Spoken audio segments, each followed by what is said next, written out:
We are back here again with some more Warhammer 40k. It's time to dive into some lore. We're gonna watch a Bricky video that is called "What is Warhammer 40k?" It should cover the timeline. You know, it's finally time because we watched cinematics already. Watched a couple of them, and they were awesome. They were awesome. Now that I'm ready to see, you know, trying to understand what we saw with a Bricky video. Big note: we're not only gonna just watch Bricky. There are other channels that I've been told that we could check out for other lore to expand, you know, horizon, because Warhammer is relatively massive in terms of story and lore. So. Yeah, but as for our starting point, this is where we're going to start from. So other than that, sit back and relax. Let's get into it. In the grim darkness of the 41st millennium exists the Empire Look at the of armor. Man, Yeah. a backwards carcass of an empire comprised of many devoted forces, gigantic robot knights, religious machine cultists, and incredibly heavily That's some armored fire women, art, though. most likely with sweltering abs. That's some fire And armor. one must know That's some beginnies what armor. those abs taste like.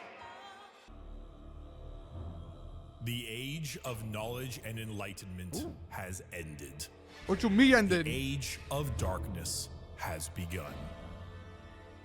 Did we ever get out the age of darkness to begin with? Roughly 60 million years ago, there existed aliens. Aliens. These aliens lived short, painful lives. They belonged to radiation-stricken worlds and often died of various cancers before the age of 30. These aliens, the Necron tier, looked up to the stars and found extreme beings of real power. What the fuck is that? With the ability to create life. The old ones of the galaxy. They asked these old ones for help. Please cure us they sound like of creators. our ailments. To which the old ones said, piss off. So the Necron tier gathered together and did the sensible thing. They declared war upon these old beings and were promptly beaten into the dirt back to their short, painful lives. In the world of Warhammer, there is a hell. This hell is not like you and I know it. Hold on. So the Necron tier, they decided to challenge the old ones, knowing that they're basically, well, they sound like the creators. They decided to go to war with their, that's crazy. That is crazy. You know, just go ahead. You're not gonna help us out. I'm gonna just attack you, and then utterly failing. How actually exists? More of an afterlife, a place where dead souls end up. This place has many Hell, names. the underworld. The Empyrean, the Sea of Souls, the Immaterium, and the Ether. But mostly, we just call it the Warp. While you and I know of hell as a place of horrors and punishments, the Warp isn't really that. Not in the beginning. It's energy. But the kind of energy formed from thought and soul, psychic energy, where the dead souls of people end up in a place that is impossible to understand. No laws of reality exist. Like, time is merely a suggestion, and it is not something that can be braved easily. The warp would be like sailing the ocean in a pirate movie. To jump from your ship would be certain death. To stay in the sea for too long on your boat could drive a man mad. And there are many dangerous things lurking in those depths. Yet, the sea is not evil. It simply is. It exists. Mostly. There are more malevolent beings in those waters, areas that you do not sail towards. This would be known as the realm of chaos. The realm of chaos exists in the warp as a special area led by 3 chaos gods. Khorne, the god of combat, murder, look at the and art. slaughter. Not a lie, I love the art. I do love the art. God damn, Khorne. That is crazy. So the warp, technically, how? But the warp it just exists. It's just being there, and then of course, there's evil.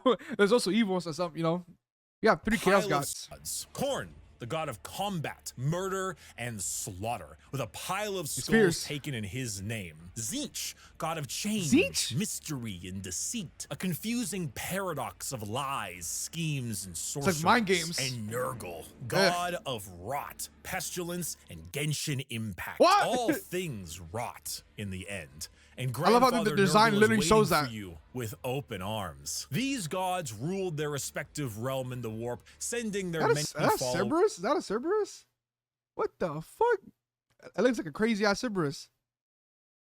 wars against each other in the great game to be the most powerful of all the gods. So the warp exists. Hell is real, parallel to our galaxy, with the realm of chaos and its gods fighting for control. But there are also gods of real space, gods of the normal world too. They're called Catan, and they eat stars.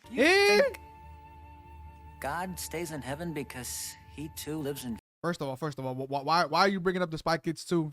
Why are you bringing the Spy Kids 2 with such a heated line as well? So, I mean, I wasn't referring to them as kind of celestials from the Marvel, the Marvel universe. Fear of what he's created. These star gods saw the plight of our poor Necron tier and how the old ones cast them aside and said, you know what? You guys want immortality?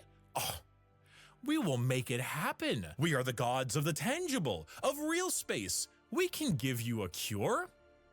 So then they ate all their souls. Nah, no way, deadass. And turned them into robotic automaton, feasting on their souls and leaving a hollow shell of an intelligence left that is technically immortal. With the power of an entire species' souls, they turned their new robotic slaves on the old ones and hunted them to extinction. The Necron tier, now the soulless, undying Necrons, got their wish at the price of their souls. Technically, yeah. I mean, you guys were granted immortality in a sense.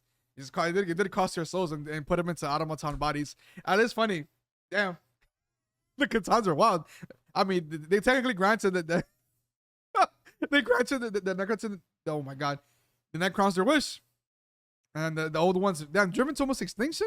Damn. But we can count the number of kind gods on an amputated hand. With time, the selfish star gods turned on each other, fighting one another for more chances. There's no peace in this universe, isn't there? With this, the leader of the Necrons, Zarek, the Silent King, the man who doomed his species when he accepted this deal, waited, planned, bide his time until he seized the perfect moment and turned his legions of undead citizens against the star gods. Gods cannot be killed, but they can be broken. So Zarek broke the star gods into thousands of pieces and locked them away in vaults, taking their free will away as they did to them, and sealed them away as basically Pokemon to be used as weapons in the future.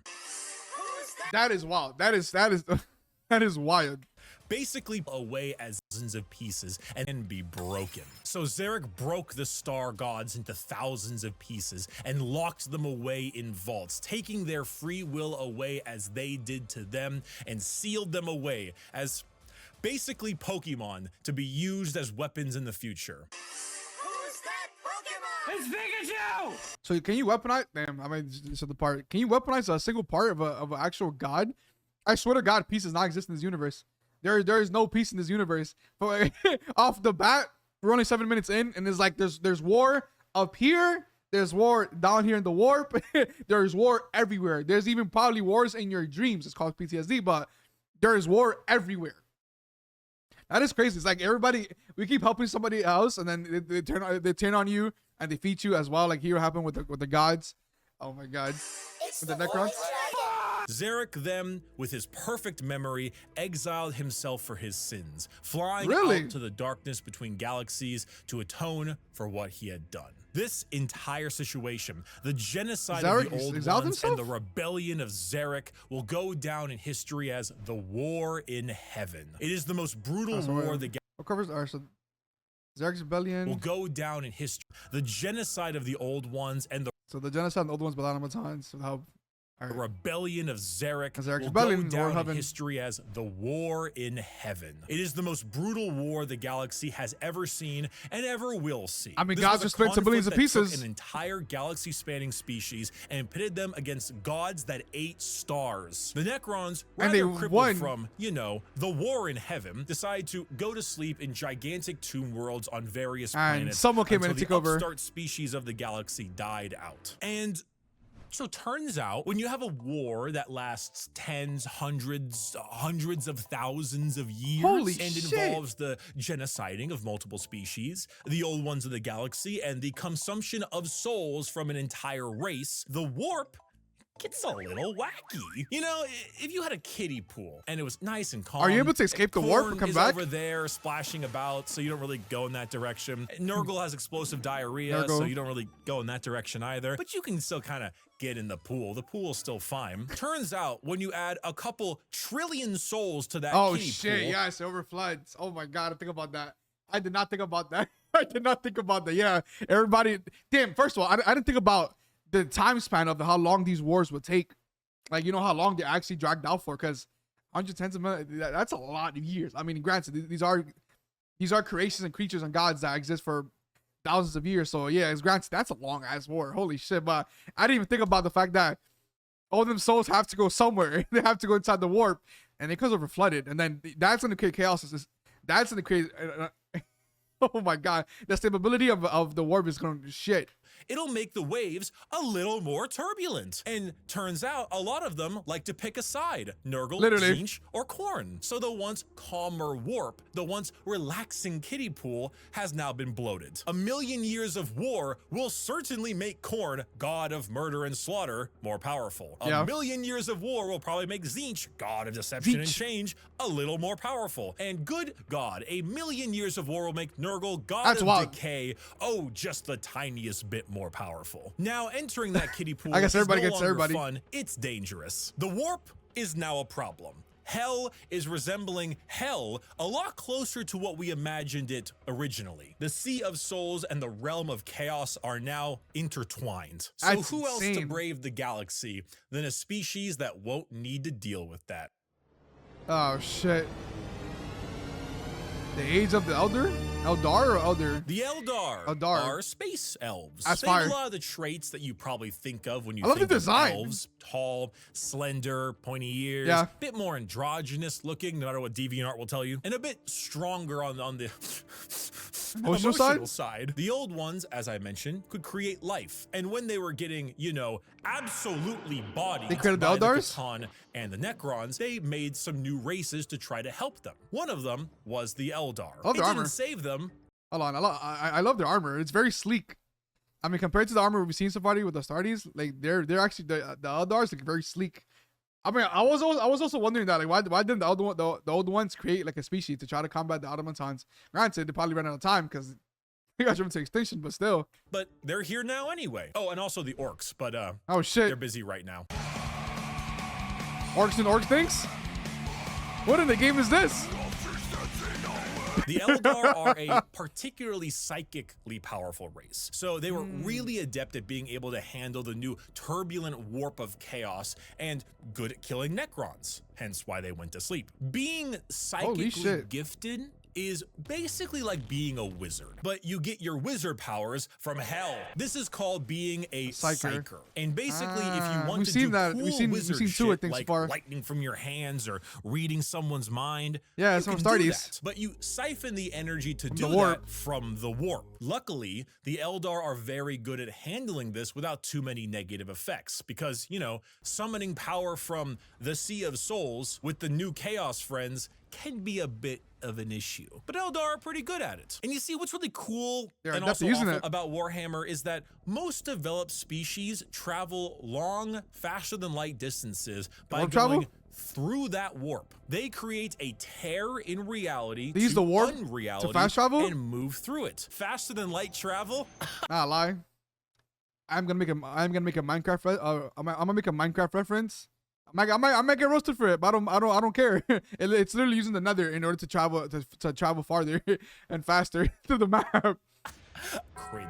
We go through hell itself to deliver your packages. For those of you who play Minecraft, you know how the Nether is like a pocket dimension. So you use the Nether. Spaces in the Nether is actually moving something like you literally use the Nether to fast travel. Real world. That's basically what warp travel is. Just much like in the Nether, there are a lot of things that want to kill you. Literally. The Eldar found a way to do so in between realities. Not regular reality, the warp, something else. A purgatory of sorts. A fabricated psychic realm that allowed them to travel without fearing the negative effects of the warp. The Eldar were the perfect fit for the new galaxy. And they took it with open arms and pointy ears. The empire of the Eldar spread everywhere, and it spread all the way until now the 21st century. That's right. While you were watching NPC streams on TikTok, I was also wondering about that. Like, does Warhammer exist with our time in a sense? You know what I mean? Like, does it exist with our world as well? Or, you know, I mean,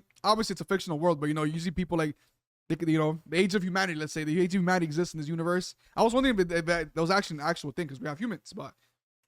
The space elves were ruling the galaxy, and they did so for quite a long period of time. Yep.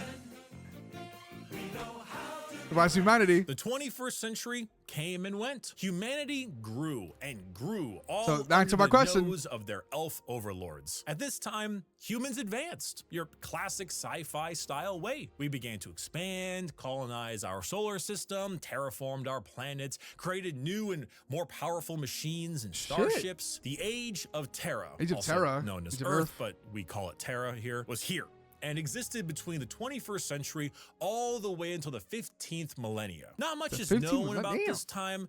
Not much needs to be known. Humanity grew up, sought the stars. That's it. it. Classic. Then came the years between 15,000 and 25,000, the Age of Technology, or to some, the Dark Age of Technology. AI? This is when humanity reached a new apex of technological understanding. When you think of sci-fi, there's a lot of things you can think Star Trek? of. Star Trek, Yeah, maybe Star Wars style. You can go cyberpunk dystopian. The Age of Technology was deep sci-fi, like a scientific prowess that fringed on magic. This is also when the first ever psychers began showing up in humanity. Individuals with the genetic mutation to be able to access the warp, and then because of that, travel through it. Humanity was no longer constricted to their early ways of travel. With warp travel, they could go anywhere in the galaxy. They equipped ships with gigantic AI machines, with that's always a double-edged sword. That's always a double-edged sword. It's a simple fact that, yeah, you're exploring. You have the power now to explore farther into the, you know, into the vast ocean that is space. But then people will know you. People will know that you exist now, and then you become a target, or people will actually look at you now. Maybe the Eldar took notice of you entirely, and they're about to come. They're about to come and take over your shit. You know, they're gonna come and see, and it creates conflict. That's why you. It's like trying to explore the unknown, but then whatever the unknown is becomes aware of you. Everything you would ever need to know about mankind, and sent them out on colony ships. It is cool though, it's like technology, mission, magic, influence across the galaxy. And this was truly the ships, golden age of humanity. And with every golden age, there is a fall. While the new human upstarts of the galaxy were reaching new levels of technology and prowess, conquest also Eldar happens. were engaging in debauchery. What happens when a species has everything? You can produce unlimited food out of nothing. Your need for farmers and workers gone. You have dominated the stars and have created a fast travel system that doesn't rely on the dangers of the warp. You have nothing else to do. You have no struggles, no problems, and feel as if there is nowhere else to go. You seek excitement in other things. You begin to experiment. The Eldar started harmless enough. You know, you take a serious interest in your species' culture, your arts, paintings, poems, the dub games. These are Eldar, elves. Remember, their emotions are heightened, more powerful than us humans. Yeah, but all the emotions, louder. They start to push on the limits of your hearing ability. Your music becomes different, more deranged. It pushes the boundaries of what is art. The visual spectacle of art becomes more bizarre, more delusional, more eccentric. And let's not forget a very important sense. Touch. Pornography is one thing. I'm a virgin. Brothels is another. What if they all mixed? What if your brothels were part of your art and music? Everything gets crazy. Those became more deranged. The boundaries of debauchery were not just met, but shattered. Next thing you know, murder is commonplace and often mixed with the art, music, and sex. Pain is a common byproduct of entertainment. Whatever sensation you can have must be increased, must be enhanced, must be taken to the limits. The Eldar Empire empire slipped into a nightmarish realm of debauchery and excess, with the worst of it became taking disgusting place in a city in the webway, a black market for these kinds of heinous acts known as Kamara. Some Eldar saw the writing on the wall, saw what was happening to their species and how far they had slipped. So they boarded continent-sized starships called craft worlds and left their empire, seeking a more enlightened, calmer existence among their peers. Some, those in Kamara,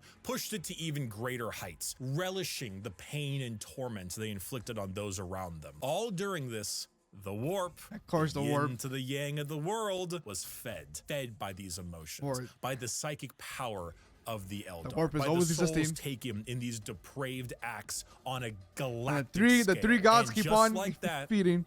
Eldar ended. Slaanesh, the fourth chaos god, was birthed into existence and consumed the souls of 90% of the Eldar population. He consumed the souls of 90% of the Eldar population. Hopefully the ones that left in the crafts I mean, they probably survived, but those that fled were spared the worst of it. Those in the webway in Kamara were able to stave off the pull of Slaanesh so long as they continued to commit That's a cool name to say, Slaanesh, of torture and violence. But for the majority of the Eldar, their empire died with Slaanesh's birth. The new fourth chaos god, look at the eyes. She who thirsts, the god of unspeakable excess of pleasure, she became pain, the fourth chaos hedonism, god, and perfection had been born. With the fall of the Eldar, what is it? Who thirsts, the god of unspeakable excess of pleasure, pain, hedonism, and perfection had been born. I'm not sure why every time I hear this, I think about Xenobites. With the fall of the Eldar Empire came the ruin of humanity. Slaanesh's birth sent storms in the warp across the galaxy, making travel between star systems impossible. Coupled with a huge classic AI rebellion, as a staple in these sci-fi settings, humanity began to suffer the age of strife. Now, her being the fourth chaos god that relied on intergalactic travel were completely cut off. Long-range messages normally sent through the warp were snuffed out. If you were a planet that was great at mining stuff but couldn't get food, well, it's fucked. You know that movie about the rugby players in the mountains? Oh shit. And because of these insane warp storms and fluctuations, psychers began to appear among the human population a bit more often. Now, this initially had them hunted down as witches, because that's pretty common in this setting, but some deemed it right to protect them. Unfortunately for those people, psychers, because they open a gateway to the warp, don't really know how to use their powers well. That is true. Like the Eldars. Kind of attract demons, who then force their way through the psyker as a conduit of sorts and begin to slaughter the population of your planet. That's fucked up. That's fucked up. God damn. I mean, of course. I mean, yeah, because the human. Well, I say human psychers, but psychers are not Eldars. Yeah, they're not really versed using the warp. Fuck, that's crazy. Imagine check the army of demons. The age of strife was a catastrophic period of time for humanity. Now, what is this design? What is this artwork? It's like a samurai. It's like, damn. Yeah, it's like a samurai shit. You see the horse here. Not lie. I haven't been mentioning it at all because I've been in it. But the artwork in the background, so they've been elite. The artwork is actually pretty awesome, bro. And set back their progress tenfold over the not one, not two, but 5,000 year period. During this time, that's a lot of years. The age of humanity that we know began to form. Worlds equipped with large mechs for agriculture began to equip them with weapons to defend from alien and demonic. Oh shit, we saw that. We saw that. I think Astartes 2 trailer. The symbol. It wasn't one of the helmets. Invaders. Over 5,000 years, everybody weaponized. Custom and tradition. Oh bad. I know I'm pausing a lot, but like holy shit. Demonic invaders. That size difference is crazy. That's a big ass mech. 5,000 years, this became a custom and tradition, dubbing them as night worlds, a feudal society of honor-bound knights in gigantic robots that uphold the chivalric code to defend their worlds and honor. A group of individuals on Mars after radioactively bombing their planet to become inhospitable to human life, ran their entire lives underground on bomb the that few shit. life support systems keeping them alive. Those technicians who could work on the machines and keep them operational were revered, and over 5,000 years went from skilled members of society to full-blown priests. The Holy cult shit. Mechanicus, or tech priests of Mars, formed in the ashes of the Red Planet with a religious fervor and doctrine on the cult of the machine god. And on Earth... So wait. The cult mechanics made a whole cult of machine gods. It's crazy, but I was also going to talk about the design. God damn, that's a cool looking design. They're priests. Or tech priests of Mars, formed in the ashes of the Red Planet with a religious fervor and doctrine on the cult of the machine god. And on Earth... or Terra, techno-barbarian tribes waged war across Techno-barbarian is... I never thought I would hear that. Blood and gore. Until finally, a mysterious man who lived in the shadows of Terra for millennia finally revealed himself to the populace. His name was the Emperor. He deemed himself the Emperor of mankind. Where did he come from? Well, looks like a Giga Child. I don't know. Why is he 10 feet tall and the most powerful psyker of all of mankind? He's a psyker too? I don't know. Why is he basically immortal? I don't know. Where'd Cotton Eye Joe go? Who knows? But he's here, and he isn't happy with all of you ripping up Terra. So you tell him the Emperor got introduced and no one knows why? Or why he's like God. He's like he basically becomes well, he is God. Well, I can't say God, because God in this universe is like, it means like not nothing, but it's like, damn, because even God's got, well, they don't die. They just get chopped up into a million pieces and sealed away. But bro just spawned. It sounds like the Emperor just spawned in. So he began the Unification Wars, where he and a very early version of the famous Space Marines, the Thunder Warriors, reunited Terra under a single banner. With blood. Then, after taking over Earth, he reunited the Thunder Warriors into the fucking dirt. This is where we get the Imperium of Man, also known as the Imperium. The new faction headed by the Emperor. He looks so holy. With a treaty signed with the cult Mechanicus on Mars to spread out and reunite humanity after the catastrophic Age of Strife. But first, the Emperor is going to need some smaller versions of himself. 20 of them. 18 of them. I meant gene-crafted sons of the strongest human to ever live. That is crazy. First of all, that is crazy. Second of all, that's sexy. I mean, this is fire as fuck. Bro said he crafted sons. Now, we crafted sons of the strongest beings. I meant So basically, the Emperor, through the Unification War, he's unified everybody. He unified all of humanity. Created a peace treaty with the Code Mechanicus as well to help spread out. Not spread out, but continue unification across. Crafted sons of the strongest human to ever live. 20. All of them possess unparalleled strategic power, intelligence, formidable strength, peak humans. And size. A real powerful force to unite humanity and stop the chaos of the current galaxy. Speaking of chaos, you ever seen that image of that guy? It's like throwing the baby like a basketball. It's about what happened. The Chaos Gods intervened and grabbed the 18 Primarch gestation pods and took them across the galaxy at a whim, everywhere they could possibly go. A galactic game of keep away. Are they alive though? Had to get them back. So begins. So we went on a journey to get them back. Great Crusade. A crusade across the stars to reunite not just humanity, but the Emperor with his fallen sons. The first to be found was Horus. I love the armor.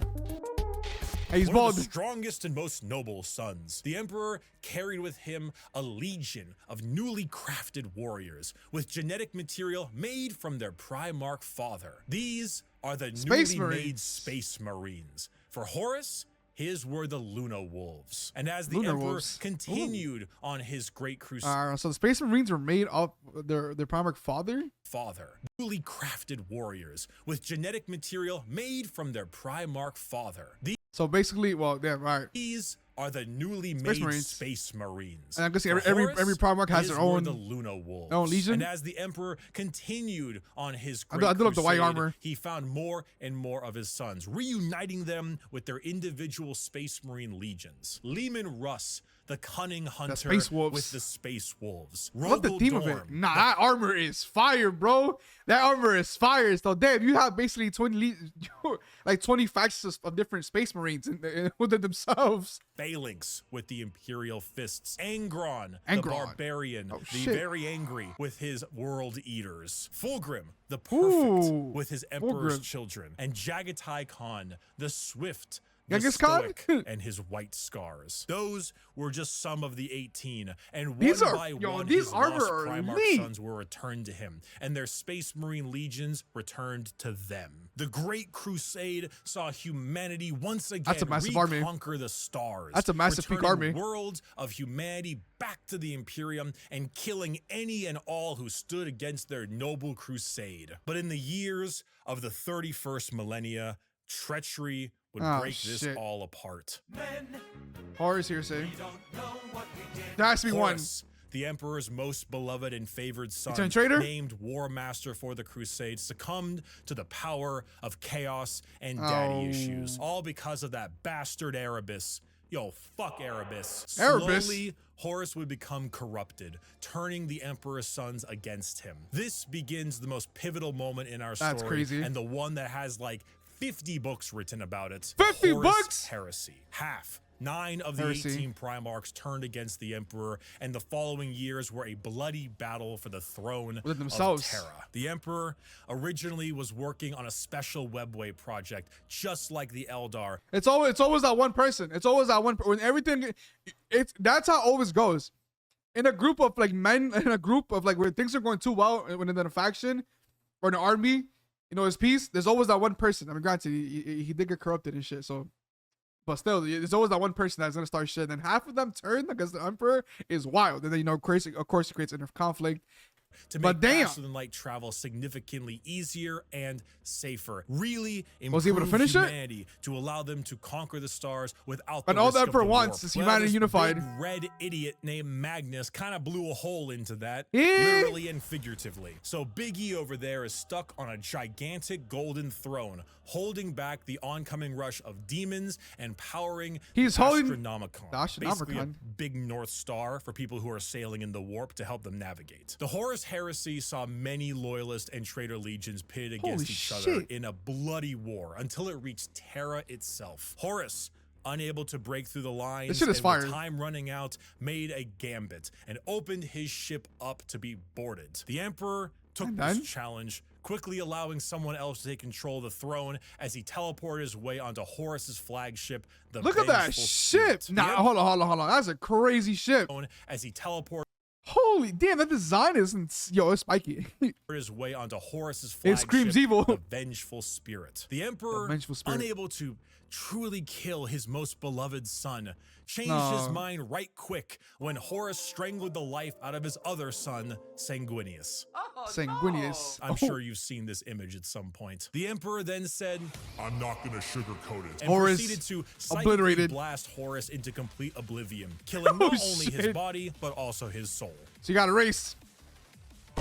Horribly wounded he doesn't even go to the warp. Duel, the Emperor is returned to the Golden Throne in order to keep the demons at bay and power the Astronomicon, because without it, humanity would be flying blind. There he sits, slowly dying from his wounds and the strain his of body just remains the Golden Throne. The only thing keeping him alive is feeding upon the souls of 1,000 psychers every single day. This was 10,000 years ago. We are now in the 41st millennium, modern day. That's still history. Warhammer 40,000.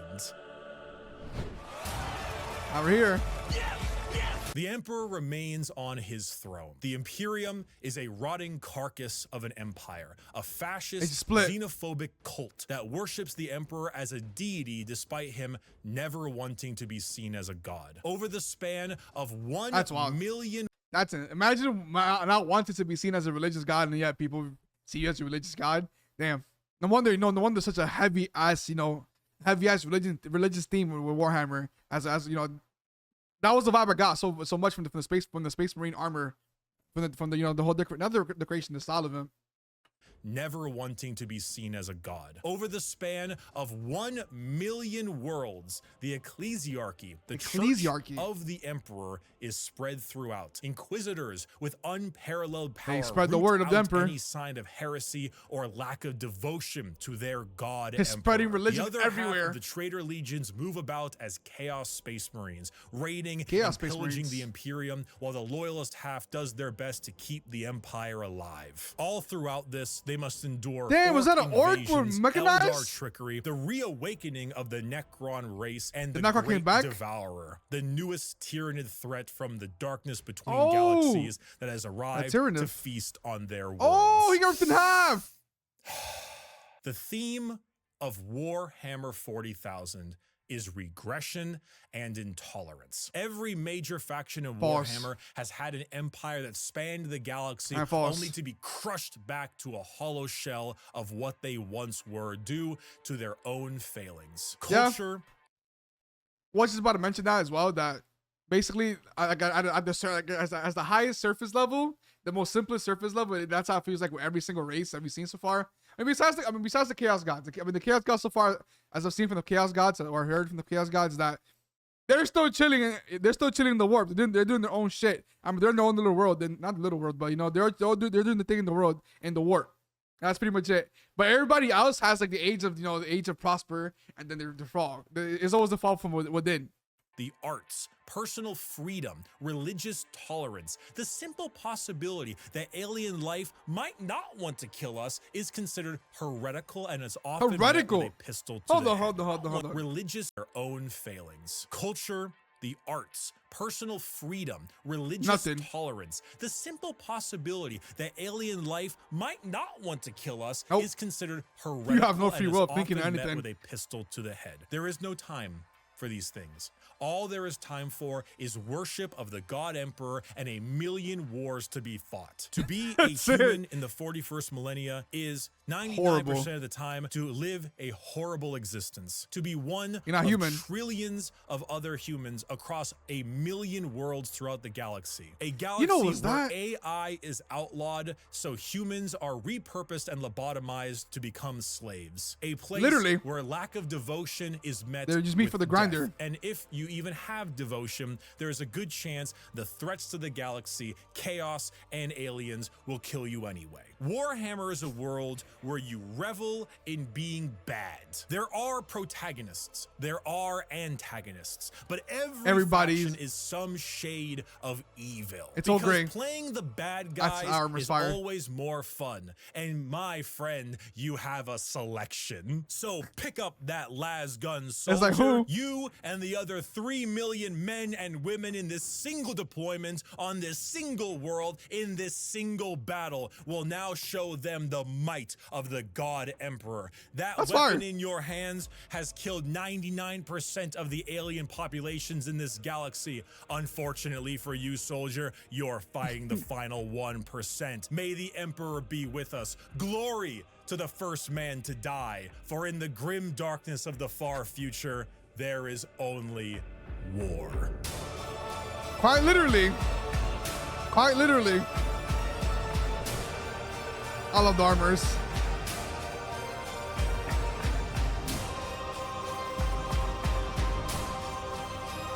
Honestly, I love the art. I really love the art.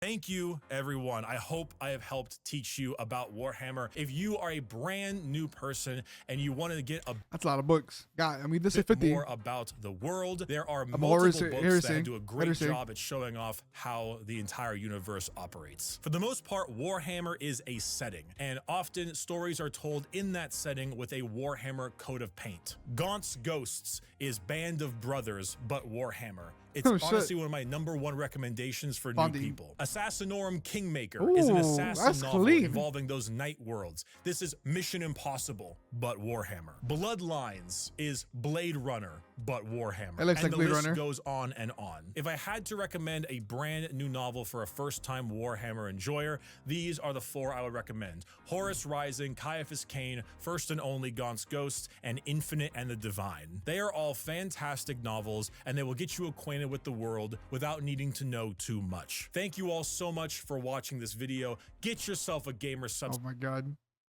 Honestly, that's what kind of feels like. I feel like, you know, there's like, because again, we are gonna dive into other creators to actually, you know, properly jump into more of lore. Because I think Bricky only covers the faction lore, the lore for, you know, all the different factions. That's pretty much it. But like, there's way more lore that I know that, you know, I was told to check out. So we are gonna check out other creators for it to know more about their other events. But Warhammer, honestly, Warhammer feels like, after this video, it feels like, you know, it's a universe, and you get to choose where you want to dive into. Like, you know, there's no proper, like, you start from here, you get to here, and that's it. You know, you can start from somewhere and go from there. Like, it's basically like exploration. That's what it feels like. You get to explore different factions, worlds, gods, this and that. Wherever you want to start from, you can start from. But this is crazy. That's some crazy shit. I love how it started. It started very alien and mystical with the Necrons and not here. Like, it really started like crazily with the old ones and the Necrons, and then the old ones being creators, and then just them. It's funny because it's back and forth, and then after you know, we're done with, once we get to the Eldars, and then, you know, Age of Humanity starts. After the Eldars, Age of Humanity starts. It feels like it just gets worse. Like, honestly, it feels like it just got even worse. Because then, you know, like the Emperor, after the Emperor with the Primarch, and then the horus, heresy. Gotta apologize if I'm mispronouncing half these words. I apologize in advance. But it feels like it just gets horrible. It feels like it jumps into a never-ending cycle. That's what it feels like. It's just straight growth. I mean, even with the Eldars as well.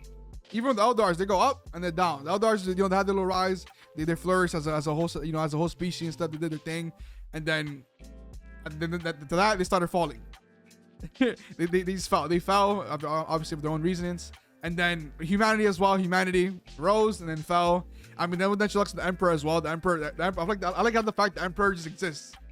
The Emperor just exists. He just spawned. Well, that's what Bricky makes it sound like. He just exists. Bro is here. He is him. That's all you need to know. He is just him. I mean, he's still alive. Bro, he's still alive on that throne. That holding back the astronomical. That's crazy. He is still alive. But the fact that, yeah, this universe, living in this universe is hell. Like, this is not a universe you would not want to live in. I feel like even if you could spawn in as a Primarch, even then, like, hell no. Hell to the it's literally just war. It's war. That's all they breathe is war and religion. That's literally just it right now. Like, literally, it's just them. It's like you have no free. Obviously, you have no free will. You're just slaves. You're just meat for the grinder. That's literally how people are. It's literally meat for the grinder for war. That's pretty much it. That's all you are. That's all you really are. To spread the word of the Emperor. It's crazy. It's like spreading religion across the universe, the mass, across the cosmos. It's wild. It's wild. But so I'm glad they talked about, so the fact that each Primarch, their Space Marines they use their genetic codes depending on the Primarch is cool, because that's why you do get to see a lot of different, you know, the different suits. You get to see a lot of different variations on the suits as well. That's actually pretty awesome, because like we watched in Astartes, it was different. The Astartes, we saw a couple of different Space Marines with different armors, and you can see now you know why. Because I was always wondering, like, are there? Well, there are like different factions, I guess, on the one big ass army. Well, there used to be. And so the whole basically Civil War happened, but the whole horus heresy happened, and then yeah, they got split apart. But it is cool to see that. It is actually cool to see that now everybody falls. And you also have Chaos Space Marines, which I think in Astartes 2, I did see an armor. I did see an armor that was very extremely spiky. It was like more like a cult, like, you know, crazy ass fanatical cult. Basically, that was probably a Chaos Space Marine as well. That's actually pretty cool. The fact that those how psychers work in general, psychers, in order to, you know, psychers like kind of like wizards, in order to use their powers, they need to tap into the warp, which is considered not hell, but it became kind of like hell after the fall of Eldar. After the fall of Eldar, and was that the fall of Eldar, or was before that? No, I think it was before that. I think it was with the extinction. Yeah, it was here. From an entire race. Yeah, never mind. It was after the war in the heavens. My bad. After the war in the heavens, the warp got crazier. The warp got crazier, and it became like hell because our first introduction to the warp here in this video, it's just there, exists. That's what it does, exist. There are chaos gods. There's 3 chaos gods in there as well. But like, you know, it doesn't sound like the entire warp is like hellish, but then it becomes that way to the point where like if you're not an Eldar, you're not proficient at using the warp. So actually, you know, you don't know how to use it, you're gonna fuck up and summon demons to your own universe, which is wild. It's sketchy as hell. You gotta be, it's like very sketchy. It's very sketchy. You gotta be careful with it, or you're gonna fuck people over. But that's crazy. That's actually crazy. But I love how vast it feels.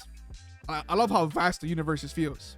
Like it feels like massive, bro. I mean, there's fast. You can fast travel. You can literally fast travel. And that is crazy how in order to fast travel, you had to use the warp.